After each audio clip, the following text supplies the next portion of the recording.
Big Slick here, and today we're going to repair an HP 2400 series LaserJet printer that's exhibiting a loud clunking noise. This would be an example of what I'm talking about.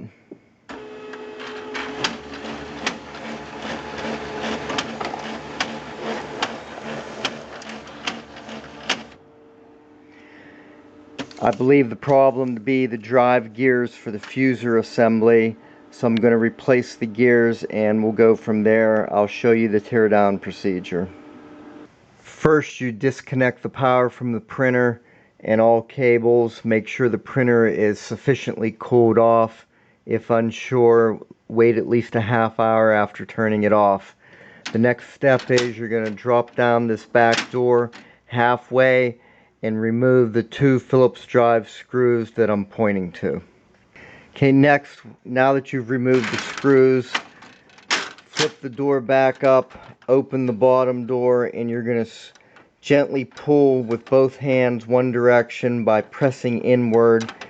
On both sides, there's some little clips on both sides here. Gently squeeze in, and this whole back door is going to pop off. The clips on the inside of the back door, you can see right here, they're just little squeeze clips. You're going to pop them off, and now you're into the back door here.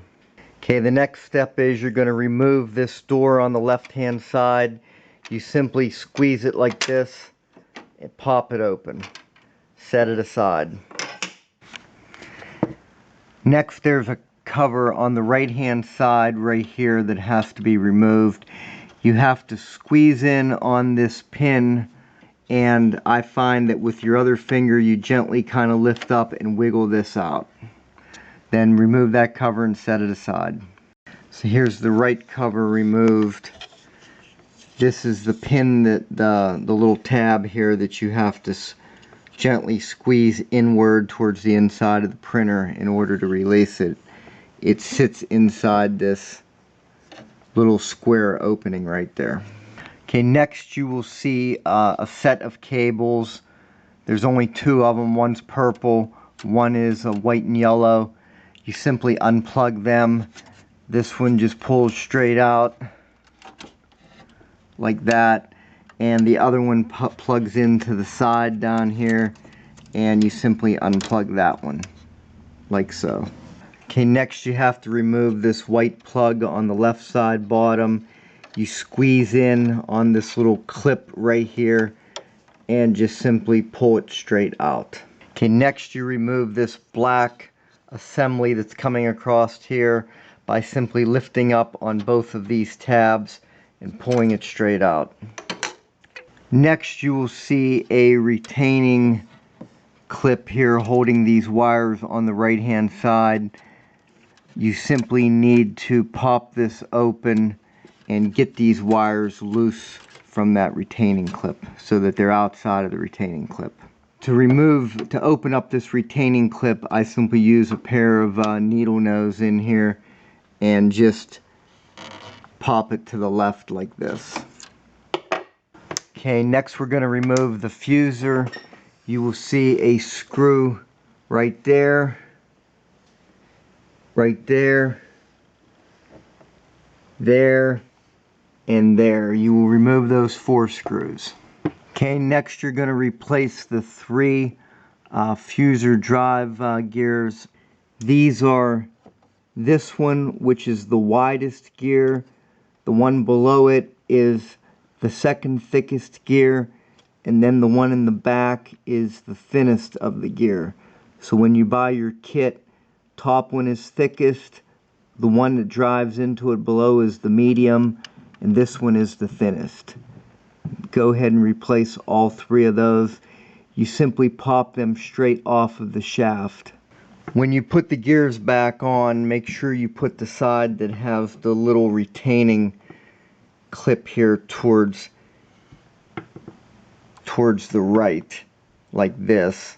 And I also like to take a little dab of grease, just a tiny amount, and put it on the shaft before I put the new gear on. Just a tiny bit on your fingertip. While you have the fuser out, you can inspect this gear right here to see if you see any breaks broken teeth, or any deformities.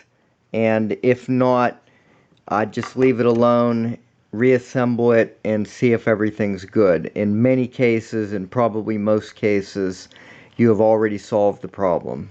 This is a picture of it with all 3 new gears installed.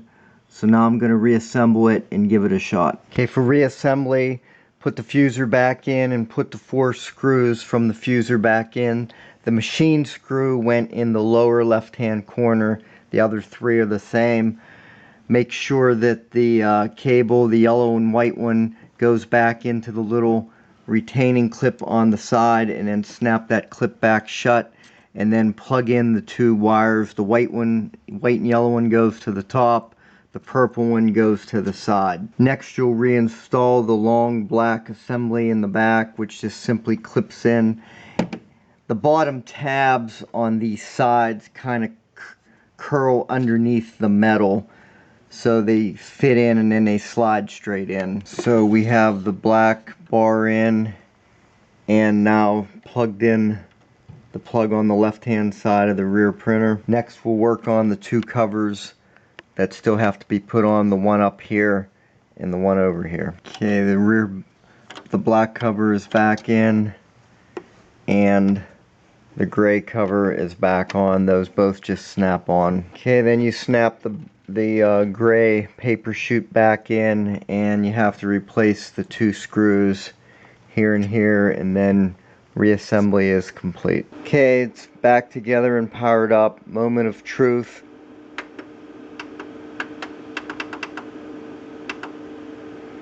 Here's a usage page. We'll print this.